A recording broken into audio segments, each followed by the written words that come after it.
Rampuria station दिन के उजाले में तो ये बस ईंट और लोहे का एक ढांचा है, पर जैसे ही सूरज ढलता है ना, इसकी दीवारें कुछ अनकही कहानियां फुसफुसाने लगती हैं। तो आज हम एक रेलवे कर्मचारी की आंखों देखी उस रात की कहानी में उतरेंगे जब इस स्टेशन ने अपना असली खौफनाक चेहरा दिखाया था। इस कहानी की गहराई को समझने के लिए बस इन शब्दों को महसूस कीजिए। पर रात में ये जगह जिंदा नहीं लगती, बस भूत बन जाती है। ये सिर्फ एक लाइन नहीं है, ये उस खौफ की पहली आहट है। ये बताती है कि कैसे एक जीती जागती जगह रात के अंधेरे में एक ठंडी बेजान हकीकत बन जाती है। तो इस कहानी के जो मेन किरदार हैं वो दो लोग हैं। एक हैं सुरेश, एक तजुर्बेकार रेलवे कर्मचारी जिन्होंने अपनी जिंदगी के कई साल पटरियों की आवाज सुनते हुए गुजारे हैं, और दूसरे हैं उनके साथी अर्जुन, जिन्हें अपनी बहादुरी पर बड़ा नाज था।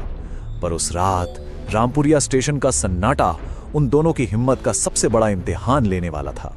जरा उस स्टेशन मास्टर के केबिन के बारे में सोचिए। माहौल कैसा था?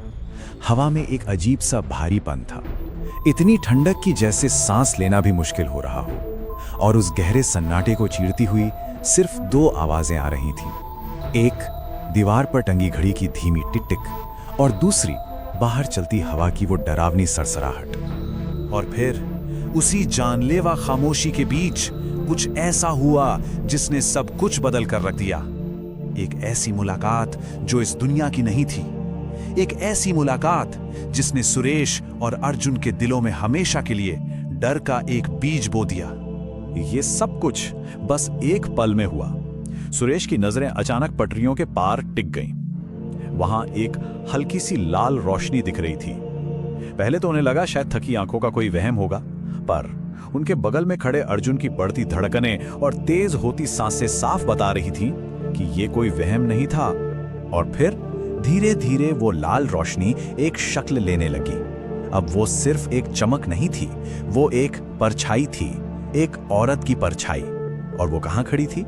स्टेशन की उस टूटी हुई बेंच के पास, जहां सालों से कोई नहीं बैठा था। अब जो उन्होंने देखा उसने उनकी रूह कंपा दी। वो एक औरत थी, लाल साड़ी में लिपटी हुई। उसके बाल बेजान से नीचे लटक रहे थे, पर सबसे डरावनी चीज थी उसकी आंखें, जैसे जलते हुए अंगारे हों, एकदम लाल। और जब वो चलती थी तो कोई आवाज नहीं आती थी। ऐसा लग रहा था जैसे वो चल नहीं रही बल्कि हवा में तैर रही हो। उनका डर हकीकत में तब बदला जब वो परछाई अचानक रुक गई। वो उनकी तरफ घूमी और उसकी वो लाल आंखें सीधे उन दोनों को घूर रही थी। और फिर वो मुस्कुराई। पर ये कोई आम मुस्कान नहीं थी, ये एक ऐसी मुस्कान थी जो किसी इंसान की हो ही नहीं सकती। उसमें सिर्फ और सिर्फ मौत की ठंडक थी। ये जो पहली झलक थी ना, ये तो बस एक चेतावनी थी। असली खौफ तो अब शुरू होने वाला था।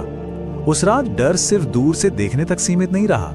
नहीं, वो आत्मा हर गुजरते पल के साथ उनके और करीब आती गई और उनके डर को एक बिल्कुल नए लेवल पर ले गई। चलिए देखते हैं कि उस रात का खौफ घंटे दर घंटे कैसे बढ़ता गया।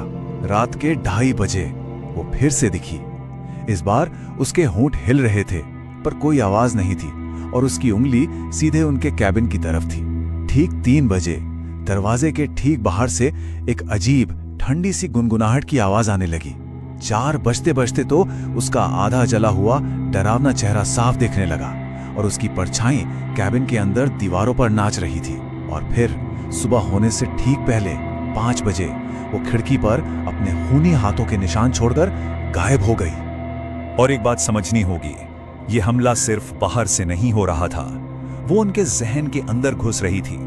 मतलब वो दिखती तो प्लेटफॉर्म पर थी, पर उसकी फुसफुसाहट सीधे उनके कानों में गूंजती थी। वो इशारा बाहर से करती थी, पर कब्जा अर्जुन के दिमाग पर कर रही थी। ये सिर्फ एक भूत का दिखना नहीं था, ये एक मानसिक हमला था जो सीधा दिमाग पर हो रहा था। और फिर वो पल आया जब डर ने अपनी सारी हदें पार कर दी। अचानक अर्जुन की आंखें एकदम लाल हो गई, और वो एक बदली हुई अजीब सी आवाज में बोला, वो मुझे बुला रही है, मैं जा रहा हूं। वो पूरी तरह उस आत्मा के कंट्रोल में था, और सचमुच मौत की तरफ अपना पहला कदम बढ़ा चुका था। ये तो सुरेश थे जिन्होंने अपनी पूरी ताकत से उसे पीछे खींचा और बचाया। उस भयानक पल के बाद सुरेश और अर्जुन एक बात तो साफ समझ गए थे, अब वो और छिप नहीं सकते। हर रात इस तरह मौत का इंतजार करने से तो अच्छा है कि उस राज का सामना किया जाए। तो उन्होंने फैसला किया। उन्होंने ठान लिया कि वो उस आत्मा का पीछा करेंगे, अंजाम चाहे जो भी हो। तो बस दोनों ने हिम्मत जुटाई। वो उस साये के पीछे पीछे स्टेशन के उस सुनसान कोने तक गए जहां कोई भी नहीं जाता था। वहां पहुंचकर उस आत्मा ने पटरियों के पास जमीन की तरफ इशारा किया। कांपते हुए हाथों से जब उन्होंने झाड़ियों के नीचे की नरम मिट्टी को खोदा तो जो सामने आया उसे देखकर उनके पैरों तले जमीन खिसक गई। वहां इंसानी हड्डियां थीं और उन हड्डियों से लिपटा हुआ लाल साड़ी का एक फटा हुआ टुकड़ा। जैसे ही वो राज बेपर्दा हुआ, वो आत्मा ठीक उनके ऊपर हवा में आकर ठहर गई। इस बार उसकी आंखों से आंसू नहीं, खून बह रहा था। और फिर वो चीखी, पर कोई आवाज नहीं हुई। वो एक खामोश चीख थी जो हवा में नहीं बल्कि सीधे उनके सीने में गूंजी। एक ऐसी चीख जो किसी का भी दिल चीर कर रख दे। उसकी उस असहनीय पीड़ा को महसूस करके सुरेश ने अपनी सारी हिम्मत जुटाई और उस आत्मा से एक वादा किया। वादा कि वो उसकी कहानी दुनिया को जरूर बताएगा, उसके सच को कभी दफन नहीं होने देगा। और जानते हैं क्या हुआ? बस इतना सुनते ही वो तड़पती हुई आत्मा शांत होने लगी और उसका शरीर धीरे धीरे राख बनकर हवा में घुल गया। अब शायद ऐसा लग रहा होगा कि चलो कहानी यहां खत्म हो गई, आत्मा को शांति मिल गई। लेकिन ऐसा नहीं था। सच तो सामने आ गया था, पर रामपुरिया स्टेशन पर लगा वो श्राप वो अभी खत्म नहीं हुआ था। अगली सुबह जब उन्होंने कांपते हुए पूरी कहानी अपने ऑफिसर्स को सुनाई तो जानते हैं जवाब में क्या मिला? सिर्फ खामोशी और अविश्वास। उनसे साफ साफ कह दिया गया, कोई सबूत नहीं है, जाओ और अपना काम करो। बस वो दोनों उस रात के भयानक सच के साथ बिल्कुल अकेले रह गए। और वो कहानी आज भी रामपुरिया की हवाओं में जिंदा है।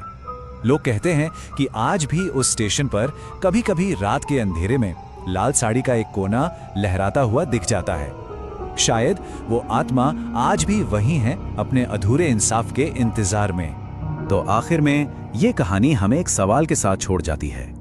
अगर कभी कोई उस प्लेटफॉर्म से गुजरे और हवा में लाल रंग की एक झलक दिख जाए तो पलटकर देखने की गलती मत करना, क्योंकि क्या पता इस बार वो औरत किसे देख रही